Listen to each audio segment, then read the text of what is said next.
यूरोपीय यूनियन ने मसला कश्मीर पर पाकिस्तानी मौक़िफ़ की हिमायत कर दी।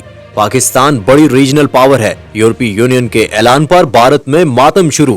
क्लास पाकिस्तान गई थी। अब पाकिस्तान से तो वैसे सिंगल पीस वापस आ जाना यही बहुत बड़ा अचीवमेंट है, लेकिन वहां जाके ये पूरे के पूरे इंडिया ईयू टाइज को झकझोर के आई हैं। पाकिस्तान के हाथों इन्होंने जो खेल खेला है वो दोस्तों कहीं ना कहीं आने वाले लंबे समय तक भारत ईयू टाइज में एक मेन रास्ते का रोड़ा होने वाला है। इन्होंने वहां जाके कह दिया जम्मू कश्मीर और यूक्रेन इक्विवेलेंट है।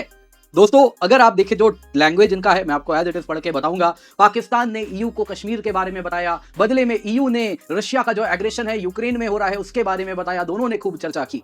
आगे सुनिए दोस्तों, यहाँ पे यूएन के द्वारा जम्मू कश्मीर के जो कन्फ्लिक्ट है, इशू नहीं, जम्मू कश्मीर इशू नहीं, पाकिस्तान की जो शब्दावली है जम्मू कश्मीर कन्फ्लिक्ट, उसको सॉल्व किया जाएगा यूएन के द्वारा।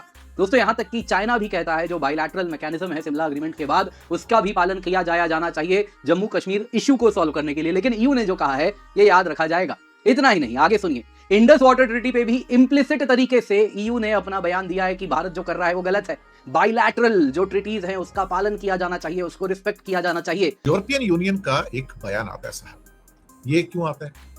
यूरोपियन कमीशन की जो डेप्यूटी है काजा कल्लास, वो इस्लामाबाद के टूर पे आती है। जी हाँ, पाकिस्तान के टूर पर। और इसी बातचीत के दौरान जम्मू कश्मीर का मसला उठाया जाता है। अब ये पाकिस्तान और यूरोपियन यूनियन की 9th स्ट्रेटेजिक टॉक्स थी और इसके बाद एक जॉइंट स्टेटमेंट कहा जाता है। इस जॉइंट स्टेटमेंट की अंदर कई बातें ऐसी हैं जो इंडिया को नागवार गुजर सकती हैं।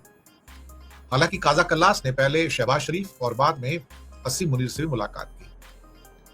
अब यहां पर कई पॉइंट्स हैं जॉइंट डिक्लेरेशन के अंदर। पॉइंट नंबर 11 क्या कहता है? पॉइंट नंबर 11 कहता है कि पाकिस्तान ने जम्मू कश्मीर के मुद्दे पर इंफॉर्मेशन दी। यूरोपियन यूनियन के जो रिप्रेजेंटेटिव थे उन्होंने यूक्रेन के खिलाफ रशिया की जो वॉर है उसके बारे में इंफॉर्मेशन दी। दोनों ने कहा कि दोनों पक्षों के, यानी कि ईयू कहता है कि दोनों पक्षों को, पाकिस्तान और यानी कि रशिया यूक्रेन भी, उनको यूनाइटेड नेशन के चार्टर के जो प्रिंसिपल हैं, बातचीत से और डिप्लोमेसी के माध्यम से शांतिपूर्ण तरीके से सॉल्यूशन खोजना चाहिए। अब कश्मीर के ऊपर यूनाइटेड नेशन की बात कही है। यहां पर भारत ने शायद इसको एक किस्म से आपत्तिजनक माना है। एक्सपर्ट्स का मानना है कि इस लैंग्वेज को एक्सेप्ट करके ईयू ये मान लेता है कि जम्मू और कश्मीर एक इंटरनेशनल इशू है, जो इंडिया नहीं मानता है। इंडिया कहता है कि एक बायलैटरल मुद्दा है, लेकिन पाकिस्तान कहता है कि ये इंटरनेशनल मुद्दा है और इसको यूनाइटेड नेशन के द्वारा सॉल्व किया जाना चाहिए। तो अगर यूएन का स्टेटमेंट देखोगे तो उनका ये कहना है कि रशियन यूक्रेन डिस्प्यूट और कश्मीर डिस्प्यूट यूनाइटेड नेशन के प्रिंसिपल के अनुसार बातचीत और डिप्लोमेसी के माध्यम से सुलझाना चाहिए। अब भारत का रुख ये है कि कश्मीर भारत का हिस्सा है जिसमें यूके भी है, और जबकि यूरोपियन यूनियन जम्मू कश्मीर को एक ऐसा कॉन्फ्लिक्ट मान रहा है जो इंटरनेशनल कॉन्फ्लिक्ट है और जिसको इंटरनेशनल कॉन्फ्लिक्ट में यूनाइटेड नेशन के अनुसार इसको सॉल्व करना चाहिए। Pakistan is a major regional power and an important partner for the European Union.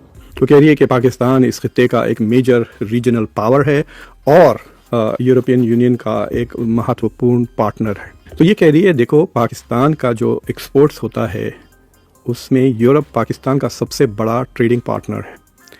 Europe is bigger than China और अमेरिका दोनों से कंबाइन। तो ये बहुत इंपॉर्टेंट बात है क्योंकि पाकिस्तान स्ट्रेटिजिकली अमेरिका के अब बहुत करीब हो गया है और फिर चाइना के साथ तो पुरानी दोस्ती ही है। तो लेकिन ये बात मतलब एक तरह से आप कह सकते हैं कि थोड़ा तंज भी कर रही है कि भाई तुम उनके साथ ज़्यादा फिरते रहते हो लेकिन ट्रेड तो हमसे हमारे साथ कहते हो। इनफैक्ट पाकिस्तान का जो ट्रेड है मैं देख रहा था तकरीबन 8,500 बिलियन यूरो है ईरान एक्सपोर्ट्स पाकिस्तान के टू यूरोप, $10 बिलियन के करीब एक्सपोर्ट्स हैं। तो ये जो GSP प्लस है वो एक यूरोपियन यूनियन का एक प्रोग्राम है जिसके तहत जो डेवलपिंग कंट्रीज़ है उनके जो तकरीबन 66-70% एक्सपोर्ट्स और यूरोपियन यूनियन के साथ है ये ट्रेड। तो जो 27 मुल्क है यूरोप के विच अ पार्ट ऑफ EU उसके साथ। तो जो GSP प्लस है, अगर आप उस प्रोग्राम में हैं first you have to be a developing country, GSP plus America को नहीं मिलता। तो आपके तकरीबन most of the things that आप एक्सपोर्ट कर रहे हैं, तकरीबन पाकिस्तान के लिए it's about 66 to 70% of their goods जो यूरोप को जा रहे हैं वो ज़ीरो टैरिफ पे जाते हैं। इट्स लाइक सेइंग 2014 से ये GSP प्लस प्रोग्राम में हैं, और उसका मतलब ये है कि पाकिस्तान यूरोप को बेसिकली बगैर टैरिफ के जो जो जो चीज़ें एक्सपोर्ट करता है पाकिस्तान बेसिकली गारमेंट्स है, जिसमें इंडिया भी है, बांग्लादेश भी है, श्रीलंका भी है। जियो पॉलिटिक्स का भी मामला है, ईरान के साथ अब Pakistan has become the main interlocutor कह सकते हैं। जो डिप्लोमेसी हो रही है वेस्ट की ईरान के साथ, जो बहुत इंपॉर्टेंट है दोनों, अमेरिका के लिए भी यूरोप के लिए भी, वो अब पाकिस्तान के थ्रू ही जा रहा है, जिसमें इसने काफ़ी तारीफ़ें भी की पाकिस्तान की फॉर इट्स रोल। तो वो दे हैव रियलाइज्ड कि पाकिस्तान का जो सॉफ्ट पावर बढ़ रहा है उसके वजह से द इम्पोर्टेंस इज़ के सॉफ्ट पावर जो बढ़ रहा है उसकी इम्पोर्टेंस ये है कि they are treating it as a major power.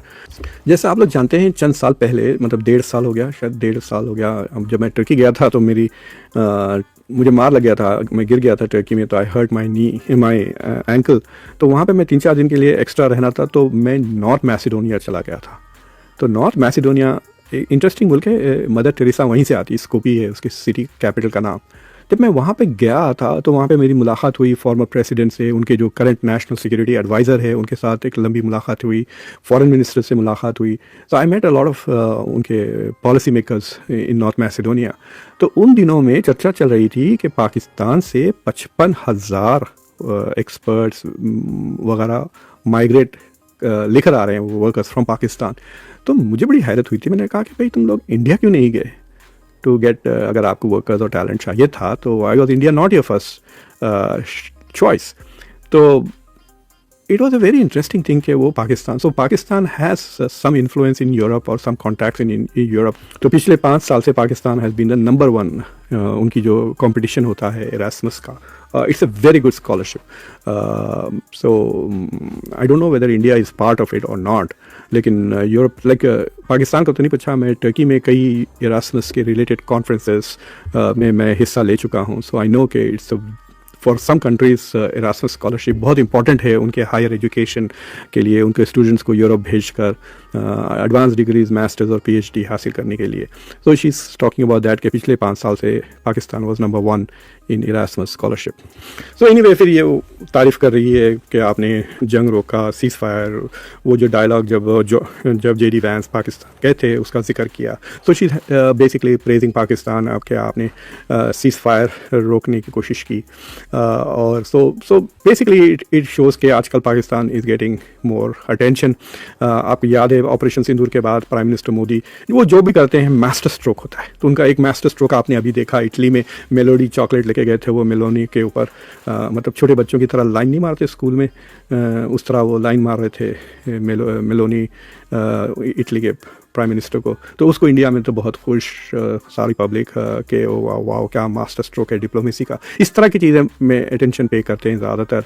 But जो मोस्ट इंपॉर्टेंट आजकल जियो पोलिटिकल इशू है जिससे सारी दुनिया को असर हो रहा है, सारी दुनिया की इकॉनमी पे असर हो रहा है, उसमें इट इज़ वेरी क्लियर कि पाकिस्तान भारत से आगे हो चुका है। अभी आप देख रहे हैं बार बार डोनाल्ड ट्रंप तारीफ़ें करते रहते हैं, आसिम मुनीर की और शहबाज शरीफ की, अभी साख्दार की बारी है। तो Pakistan is definitely rising diplomatically. उससे क्या फ़ायदा होगा पाकिस्तान को, उसकी इकॉनमी पर, उसकी स्ट्रेटिजिक सिचुएशन पे, वो तो हम अभी नहीं जानते। पाकिस्तान जियो पॉलिटिक्स पे इतना फोकस्ड है कि वो जियो इकोनॉमिक्स को निगलेक्ट कर रहा है। I think it's time for Pakistan to focus on economy and trade, fight corruption, improve human rights वगैरह। आखिर क्यों पाकिस्तान और EU का ये समझौता भारत के लिए एक बड़ा चिंता विषय बन रहा है, और जिस प्रकार से EU ने बयान दिए हैं इससे ये लग रहा है कि भैया जो यूरोपियन यूनियन है वो पाकिस्तान की तरफ ज्यादा झुकाव रख रहा है, जबकि अभी हमारे यानी कि इंडिया और EU के बीच में mother of all deal sign हुई थी। आखिर पूरा मामला क्या हो जाता है, क्यों ऐसा कहा जा रहा है, तो चलिए इसी के बारे में बातचीत कर लेते हैं। और मीटिंग किसके बीच में हुई है तो ये भी देख लेते हैं। तो यहाँ पर खबर हो जाती है कि पाकिस्तान को रक्षा का अधिकार है, यानी कि EU ने डायरेक्टली ये नहीं बोला है कि हम किससे रक्षा के लिए बात कर रहे हैं। इस पूरे मामले को शॉर्ट करने के लिए या एक तरीके से कह लो बैलेंस अप्रोच अपनाने के लिए उन्होंने कह दिया कि हम तो कह रहे हैं कि जो पाकिस्तान है वो हर किसी से अपने रक्षा का अधिकारी हो जाता है, चाहे वो अफगानिस्तान ही क्यों ना हो जाए। तो इस तरीके से मामले को सेटल डाउन करने का प्रयास किया है। लेकिन डायरेक्टली अगर मैं बात करूं कि इंडिया के ऊपर क्या ये टॉन्ट कसा गया था, इंडिया को लेकर के कहा गया था, तो इंडिया का नाम बीच में शामिल ऐसे नहीं किया गया है। चलिए अब आगे आ जाते हैं, इससे इंडिया को क्या नुकसान हो सकते हैं और क्यों यहाँ पर ये कहा जा रहा है भले ही इंडिया को नाम ना लिया गया हो लेकिन टारगेट यहाँ पर इंडिया था। चलो यहाँ पर देखते हैं एक tweet ministry of foreign affairs of Pakistan का, जिसने लिखा कि भैया डिप्टी प्राइम मिनिस्टर जो कि फॉरेन मिनिस्टर भी होते हैं सीनेटर मोहम्मद इशाक डार, ठीक है, इन्होंने मीटिंग करी है ईयू के एचआरबीपी मिस काजला खालसा से और इसके साथ इस्लामाबाद में आज इनकी मीटिंग हेल्ड हुई थी जिसमें बहुत बड़ी बड़ी इंपॉर्टेंट चीजें सामने निकल करके आई हैं। और इसी मीटिंग के बाद ये जो बयान आया था जिसने पूरी सनसनी फैला दी कि आखिर क्या इंडिया की जो मदर ऑफ ऑल डील्स है वो इस डील के आगे छोटी पड़ जाएगी, क्या ये इंडिया की कूटनीतिक हार बनकर के सामने आएगी और वो भी हम हार किससे रहे हैं, पाकिस्तान से। तो क्या ऐसा हो सकता है? तो चलिए इसको समझ लेते हैं, आगे आ जाते हैं। तो ये पूरी न्यूज हर जगह चर्चा में चल रही थी that EU high representative for foreign affairs to visit Pakistan tomorrow, EU strategic vision a foundation for deeper Pakistan EU political ties. तो यहाँ पर जो यूरोपियन यूनियन है और आपका जो पाकिस्तान है, इन दोनों के बीच में पॉलिटिकल टाइज भी हमारी बहुत ही ज्यादा स्ट्रांग होती जा रही है डे बाय डे। लेकिन इनके स्ट्रांग होने से इंडिया पर क्या इफेक्ट पड़ेगा तो वो अब हम डिटेल में जानते हैं। और यहाँ पर जो सबसे इंपॉर्टेंट चीज हो जाती है, लेकिन यहाँ पर जिस तरीके से निशाना साधा गया है, और बात कर लेते हैं जो अफगानिस्तान का मुद्दा उठाया गया है। अगर हम कहें तो भैया अफगानिस्तान को इंडिया सपोर्ट करता है, डायरेक्टली भी करता है और इनडायरेक्टली भी करता है, और धीरे धीरे हमारे और जो तालिबानी सरकार है उसके साथ भी संबंध बेहतर होते जा रहे हैं। लेकिन अभी हमने तालिबानी सरकार को एज अ गवर्नमेंट मान्यता नहीं दी है। तो यहाँ पर आपको याद होगा कुछ दिन पहले तक युद्ध चल रहा था, ठीक है, और डूरंड लाइन यहाँ पर विवाद बनी हुई थी। अब अगर इस डूरंड लाइन को ईयू कहता है, मान्यता दे देता है, तो हमारे ये पर्सनल क्लैश उत्पन्न हो जाएंगे ईयू के साथ, और इससे हमारी जो डील हुई है ना वो इफेक्ट हो सकती है और इससे इंडिया की जो इकोनॉमी है उस पर असर पड़ता हुआ नजर आएगा। ये हमारी 27 फरवरी 2026 में जब Pakistan defence minister says that country is open war with Afghanistan after the strikes, ये खबरें हमने देखी थी कि भैया दोनों के बीच में क्लासेस चल रहे हैं। और यहां पर कई बार ये भी कहा गया था कि अफगानिस्तान जो है वो इंडिया के सपोर्ट से हमारे ऊपर हमला कर रहा है। तो अगर ईयू ये स्टेटमेंट देता है कि हर एक नेशन को रक्षा का अधिकार है, पाकिस्तान को रक्षा का अधिकार है, तो ईयू इनडायरेक्टली यहां पर ये जस्टिफाई कर रहा है कि भैया अगर वो आपके ऊपर हमले कर रहे हैं या फिर इस तरीके से एक्टिविटीज हो रही है तो वहां पर क्या हो जाता है, पाकिस्तान सही हो जाता है। यानी कि झुकाव एक नजर आया है ईयू का पाकिस्तान की तरफ। फिर तो इससे ये भी साबित हो जाता है कि जो अफगानिस्तान में बार बार क्लेम किया जा रहा है, जो पाकिस्तान क्लेम करता है कि अफगानिस्तान को इंडिया की बैकिंग हो जाती, तो ईयू क्या इसको भी मानने के लिए रेडी हो जाता है। तो यहां पर एक क्वेश्चन मार्क जो नजर है वो हमें आया। अब देखते हैं कि आखिर ऐसा हुआ क्यों इतना ज्यादा झुकाव रख रहा है भैया, क्या चीजें हो जाती हैं, और पाकिस्तान क्यों इस मदर ऑफ ऑल डील्स को खत्म करना चाहता था और क्यों परेशान था इतना ज्यादा, जिसमें वो थोड़ा ही आप देखो तो सक्सेसफुल तो जरूर हुआ है इस स्टेटमेंट के बाद। चलो आगे आ जाते हैं। तो यहां पर आपको पता चलेगा that Pakistan exports to Europe increases by 8.62% to 7.55 billion in 10 months। और ये यूरो में है हमारा। ये अचानक से 10 महीने में कैसे इतना ज्यादा इंक्रीज हुआ, क्या चीजें रही हैं, ये भी बताएंगे क्यों इंक्रीज हुआ है। Importance of Pakistan's trade with the UK as a part of the EU. With the EU and the UK is Pakistan largest export destination and second largest source of import.